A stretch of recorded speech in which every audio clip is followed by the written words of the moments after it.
Hi எல்லாருக்கும் வணக்கம். Welcome back to the classic Tamil recipes. இன்றைக்கி நம்ம சேனலில் ரொம்பவே ஹெல்த்தியான முடக்கத்தான் ரசம் எங்கள் அம்மாச்சி செய்ய போவாங்க. வீடியோக்குள்ளே போகிறதுக்கு முன்னாடி நம்ம சேனலை மறக்காமல் சப்ஸ்கிரைப் பண்ணிட்டுங்க. வாங்க வீடியோக்குள்ளே போகலாம். வணக்கம்ப்பா. இன்றைக்கி நம்ம சேனலில் முடக்கத்தாய் ரசம் எப்படி பண்ணுறதுன்றதை நான் உங்களுக்கு செஞ்சு காட்ட போகிறேன். அதுக்காக நான் வயலுக்கு வந்திருக்கேன் முடக்கத்தாய் எல்லாம் பறிக்கிறதுக்கு. வாங்க பார்க்கலாம்.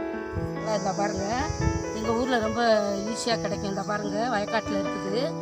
இதை பறித்து ரசம் எப்படி பண்ணுறதுன்றது இன்றைக்கி நமக்கு காட்ட போகிறேன். இதை பாருங்கள், எவ்வளோ நல்லா அழகாக மழை பெஞ்சு தளன்னு இருக்குது. இது முடக்கத்தாய் இலை. இதை பறிச்சுட்டு இன்றைக்கி நான் ரசம் பண்ணுறது எப்படின்னு காட்ட போகிறேன். வாங்கப்பா பார்க்கலாம்.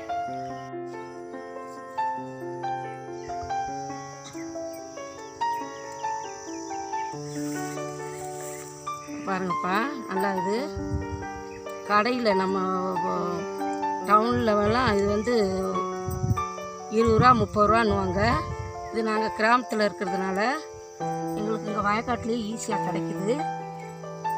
இது உடம்புக்கு ரொம்ப நல்லதுப்பா. நான் எவ்வளோ மருத்துவ குணம் இருக்குன்றதை நான் செய்யும்போது நான் உங்களுக்கு சொல்கிறேன். ரசம் செய்யும்போது நான் உங்களுக்கு சொல்கிறேன்.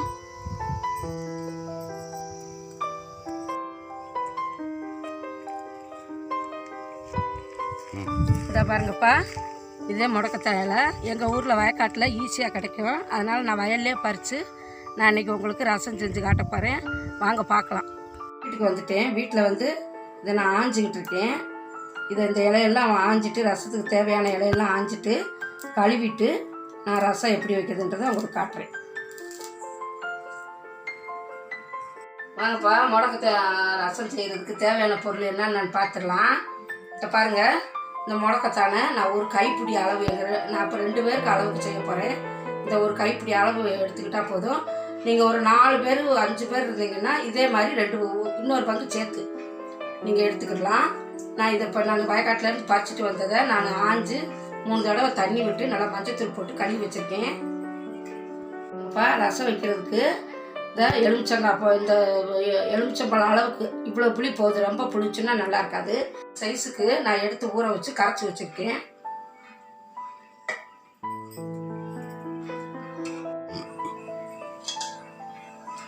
தக்காளி 2 எடுத்து வச்சுருக்கேன். இந்த பாருங்கள், இது நாட்டு தக்காளி பிடிக்கும், அதனால் நான் 2 தக்காளி எடுத்து வச்சுருக்கேன்.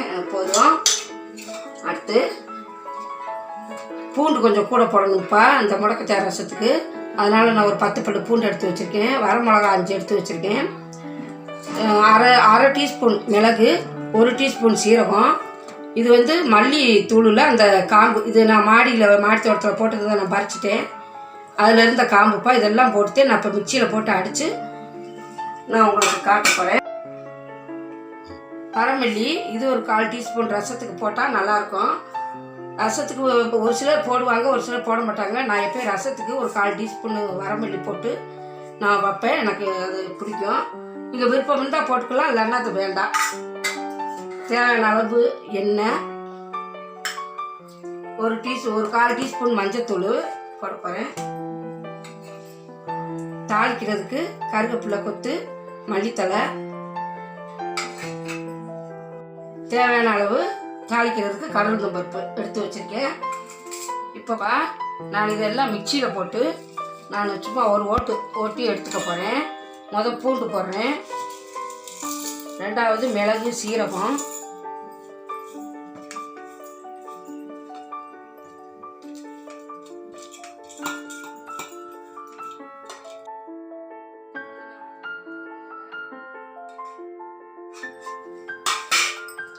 நான் இப்போ ஒரு ஓட்டி எடுத்துக்க போகிறேன் மிக்சியில். இது பாருங்கப்பா, இதெல்லாம் நான் மிக்சியில் போட்டு நான் இப்படி அடித்து நான் 1 பாதியமாக அடித்து எடுத்து வச்சுக்கிட்டேன். இப்போ நான் இந்த தக்காளி பழத்தையும் நான் மிக்சியில் போட்டு அடிக்க போகிறேன். பாருங்கப்பா, இப்போ தேவையான அளவு உப்பு போட்டு தக்காளி எல்லாம் போட்டு மிக்சியில் போட்டு அடித்து நான் இதில் புளியில் ஒன்று அப்படி கலந்துட்டேன். கலக்கி வச்சுட்டு தேவையான அளவு உப்பு போட்டு கலக்கி வச்சுட்டு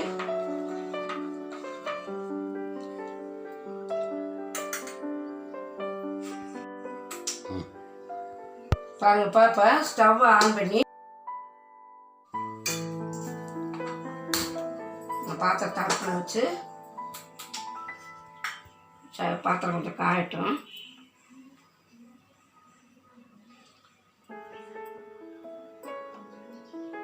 தேவையான அளவு எண்ணெய் ஊற்றி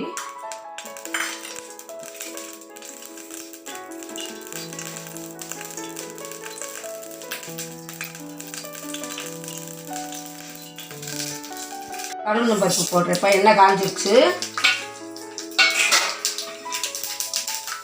அடுத்து இந்த வரமிளகா,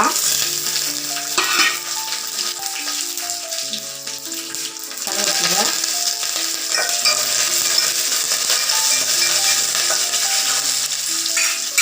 அடுத்து நம்ம நசுக்கி வச்சுருக்கிற பூண்டு, சீரகம், மிளகு இதெல்லாம் போட்டு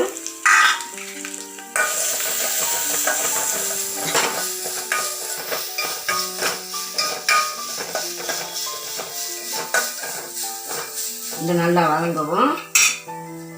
அடுத்து இப்போ முடக்கத்தான் போட போகிறேன்ப்பா. இதோட இந்த பூண்டு, சீரகம், மிளகோட போட்டு இதை நல்லா வதக்குனா இந்த வாசனை ஏற்கனவே முடக்கத்தான் லேசாக கசப்பு தன்மையில் இருக்கும். நம்ம இதோட சேர்த்து வதக்குனா கொஞ்சம் நல்லாயிருக்கும். அதனால தான் நான் இதெல்லாம் போட்டுட்டு நான் வதக்குறேன்.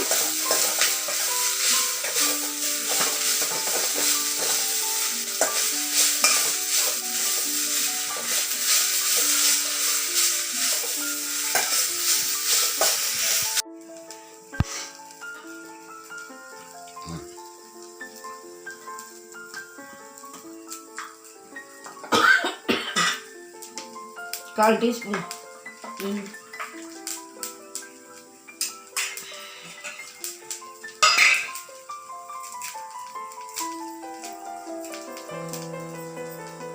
இப்போ தூக்கிப்பா நல்லா வணங்கிடுச்சு. கரைச்சி வச்சுக்க தூக்கி இதில் ஊற்றி மூடி வச்சிடலாம். நல்லா நுரக்கட்டை உண்டு. இதை நான் இப்போ மூடி வைக்க போகிறேன். ஒரு 10 நிமிஷத்தில் இந்த ரசத்தை கொதிய விடக்கூடாது. நல்லா நுரக்கட்டவும் இறக்கிறேன். நான் முடக்கத்தான் ரசம் வச்சாச்சு. நான் அடுத்து நான் இறக்கும்போது உங்கள்கிட்ட காட்டுறேன். இந்த பாருங்கப்பா, ரசம் நல்லா நுரக்கட்டி வந்துடுச்சு. இன்னும் 2 நிமிஷத்தில் நான் இறக்க போகிறேன். இப்போ இந்த ரசம் சாப்பிட்டா என்ன பலன்றதை நான் உங்களுக்கு சொல்கிறேன். முடக்கத்தான்றது முடக்குவாதமெல்லாம் சரியாகிறதுக்கு தான் இந்த முடக்கத்தானே பேர் இருக்குது. இதை வந்து நீங்கள் தொடர்ந்து ஒரு 40 நாள் சாப்பிட்டுட்டு வந்தீங்கன்னா எலும்பு பிரச்சனை, மேல் வலி, கை கால் வலி, மூட்டு வலியெல்லாம் சரியாயிடும். மூட்டு முடக்குவாதம்ன்றால் அந்த முடக்குவாதம்லாம் சரியாயிடும். 1 நாள் 2 நாள் சாப்பிட்டால் பத்தாது. நீங்கள் கிடைக்கிறப்பெல்லாம் வாங்கி நீங்கள் இதை சாப்பிட்டீங்கன்னா நல்ல பலன் கொடுக்கும் உங்களுக்கு. முடக்கத்தான் பொதுவாகவே தலைவலி வராது, பசியின்மை தூண்டும், நல்லா கை கால் மூட்டு வலி பிரச்சனையே இருக்காதுப்பா. மூட்டு வலி இருக்கிறவங்க இதை தாராளமாக சாப்பிட்லாம். எப்போல்லாம் உங்களுக்கு கிடைக்குதோ வாரத்தில் 2 நாள் ரசம் வச்சோம். இந்த முடக்கத்தானை அரைச்சி தோசை மாவில் கலக்கி முடக்கத்தான் தோசைன்னு கூட ஊற்றி சாப்பிடுவாங்க. நான் அதை இன்னொரு நாளைக்கு சொல்கிறேன். இப்போ இந்த ரசம் வந்து நீங்கள் நைட்டில் கொஞ்சமாக சாதத்தை போட்டு இந்த ரசத்தை ஊற்றி சாப்பிட்டுட்டு நீங்கள் படுத்து காலையில் எழுந்திரிச்சிங்கன்னா உங்களுக்கே தெரியும் உடம்பு ரொம்ப ஃப்ரீயாக இருக்கும். நல்ல ஆரோக்கியமான ஒரு ரசம். நீங்கள் சூப்பாக கூட ஊற்றி நீங்கள் கிளாஸில் குடிக்கலாம். நல்ல ஒரு ரசம், முடக்கத்தான் ரசம் ரெடி ஆயிடுச்சுப்பா. காணத்தவையில் உடம்புக்கு நல்லது. இளைச்சவனுக்கு எள்ளு, கொளுத்தவனுக்கு கொள்ளுன்னு கொள்ளுத்தவையிலும் அரைச்சிட்டேன். ரசம், முடக்கத்தான் ரசமும் ரெடி ஆயிடுச்சு. இதை நீங்கள் சாப்பிட்டீங்கன்னா உங்களுக்கு ரொம்ப பிடிக்கும். உடம்புக்கு ரொம்ப ஆரோக்கியம். இதை செஞ்சு சாப்பிட்டு பாருங்கப்பா. ரொம்ப நன்றி. இந்த வீடியோ உங்களுக்கு பிடிச்சிருந்தா லைக் பண்ணுங்கள், ஷேர் பண்ணுங்கள், கமெண்ட் பண்ணுங்கள், சப்ஸ்கிரைப் பண்ணுங்கள், மறக்காமல் பெல் ஐக்கானை கிளிக் பண்ணுங்கள். தேங்க்யூ ஃபார் வாட்சிங் திஸ் வீடியோ.